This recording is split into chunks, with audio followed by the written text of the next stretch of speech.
Alors, chers camarades des peuples d'Afrique, peuple de Côte d'Ivoire, peuple du Bénin, citoyens du monde, mes chers frères et sœurs, peuple de l'Iptako Grouma.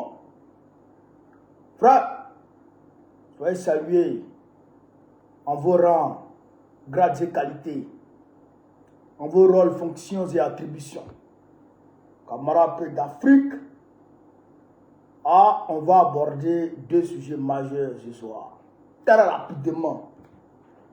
Aujourd'hui, je ne vais pas prendre trop de temps parce que hier là, la journée d'hier là, ouais, palpitation sur palpitation. Donc, on va aborder bien entendu le sujet qui concerne la situation du Bénin et on va aborder le sujet de la Côte d'Ivoire. Le président Laurent Gbagbo a parlé aujourd'hui aux Ivoiriens. On va parler de ça. Chers camarades peu d'Afrique, partagez au maximum la vidéo. Alors, on va, excusez-moi, parce que il faut qu'on aille un peu parler, il faut qu'on parle aisément de la question du Bénin. D'accord? Donc, laissez-moi parler du message du président Gbagbo d'abord. Et puis on va aller maintenant au Bénin pour aller très rapidement parler là-bas.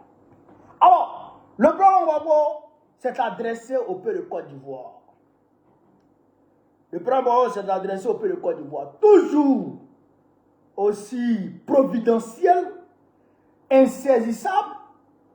Le président Gbagbo, au moment où tout le monde s'attendait à un discours concernant la comédie que Dran Ouattara a faite aujourd'hui là, en s'exhibant avec une chaîne diabolique, soi-disant investiture, là.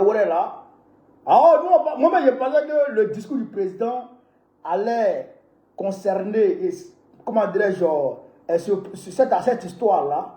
Mais il est sorti dans le dos. Hein. Le président Gbagbo est sorti dans le dos. Il dit, depuis 2002, non, pas 2002, depuis il est arrivé en 2000. Il est arrivé au pouvoir en 2000. Il a prêté serment. Et puis, il a fait son premier conseil des ministres en novembre.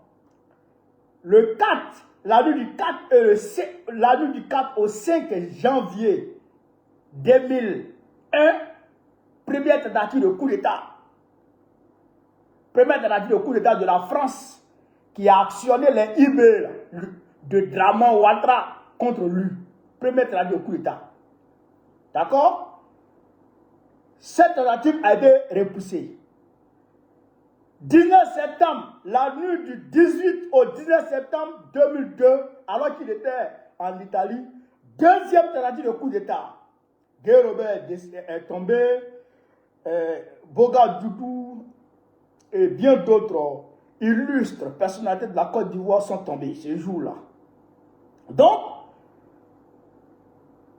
ce qui s'est mué plus tard, non, je dirais dans les jours qui ont suivi, en une rébellion qui a divisé la Côte d'Ivoire en deux.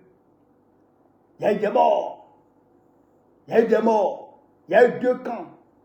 Oh, on lui a fait la pression pour qu'il aille aux élections. Tout ça, tout ça. Et après, en 2010, il y a eu des morts. Mais lui, ils l'ont pris. Ils l'ont envoyé à la CPI sans le juger. Alors que ce n'est pas lui qui était le mentor des rebelles qui ont attaqué la Côte d'Ivoire. Ce n'est pas lui qui était le mentor, c'est Dra. Dra, le dramatiquement correct. Le Waworo des Waworo. C'est lui qui a envoyé 25 millions chaque fin du mois aux rebelles. Draman. Et puis la France qui était derrière. Donc, le président dit, lui, il a été acquitté. Maintenant, il faut que les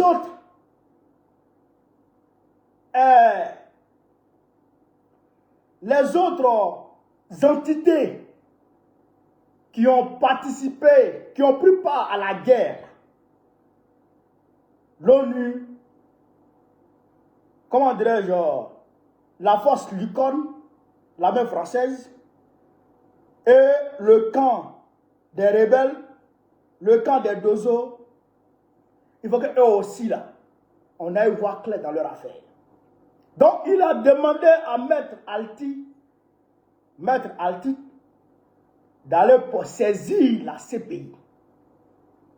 D'aller saisir la CPI pour que la CPI ouvre le dossier de la Côte d'Ivoire. Le dossier de la Côte d'Ivoire 2, ben, il y a Côte d'Ivoire 1 et puis il y a Côte d'Ivoire 2. Ils n'ont qu'à aller ouvrir le dossier Côte d'Ivoire 2 pour voir qui a tué les Ivoiriens.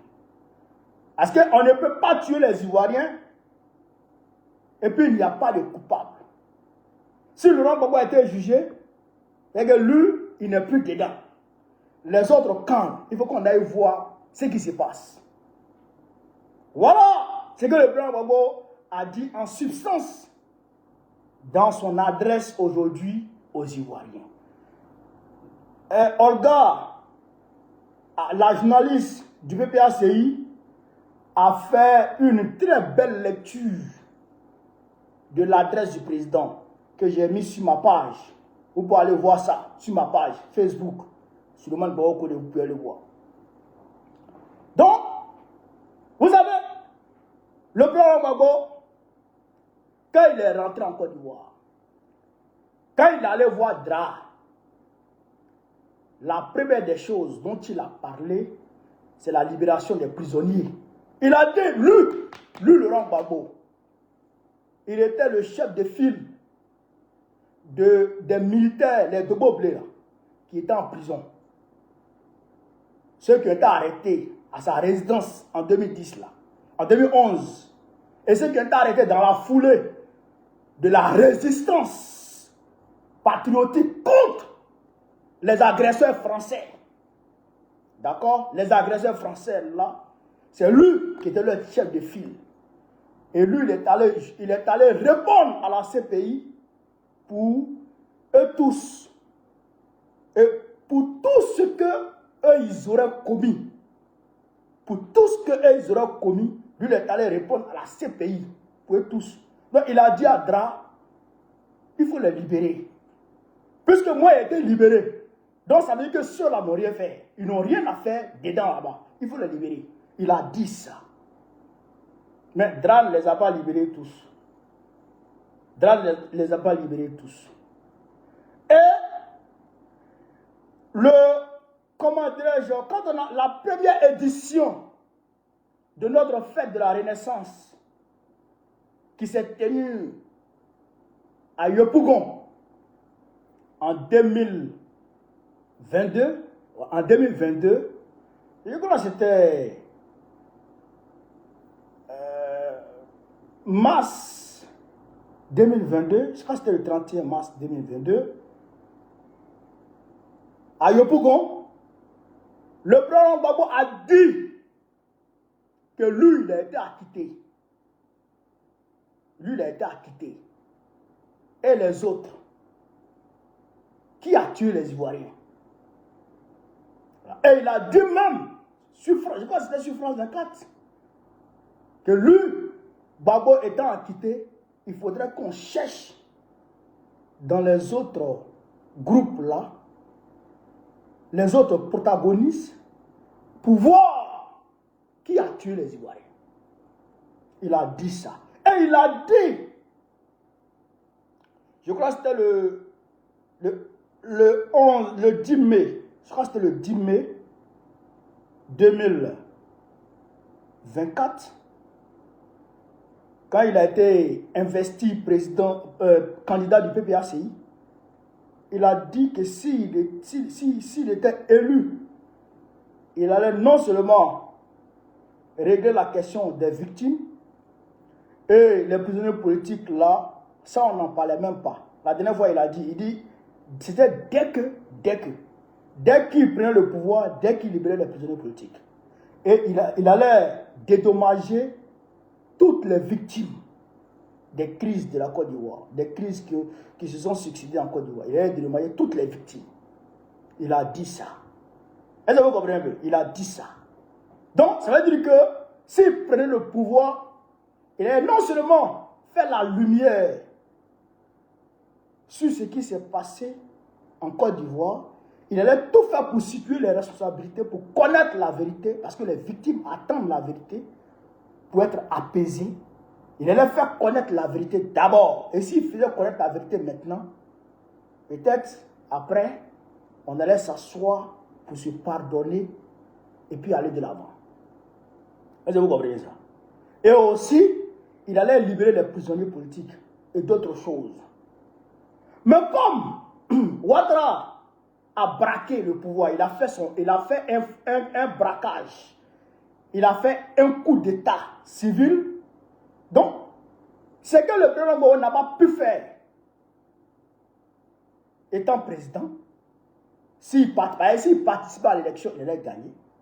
Donc, ce qu'on ne lui a pas donné de faire, parce qu'on ne lui a pas donné l'opportunité de se présenter, ce qu'on n'a pas donné l'opportunité de faire étant président, maintenant, il va lutter maintenant, étant, comment dirais-je, étant dans cette posture, voilà, il va lutter maintenant, étant dans cette posture, pour que la vérité éclate, pour faire triompher la cause des victimes des crises qui se sont succédées en Côte d'Ivoire, et pour aussi lutter à la libération des prisonniers politiques.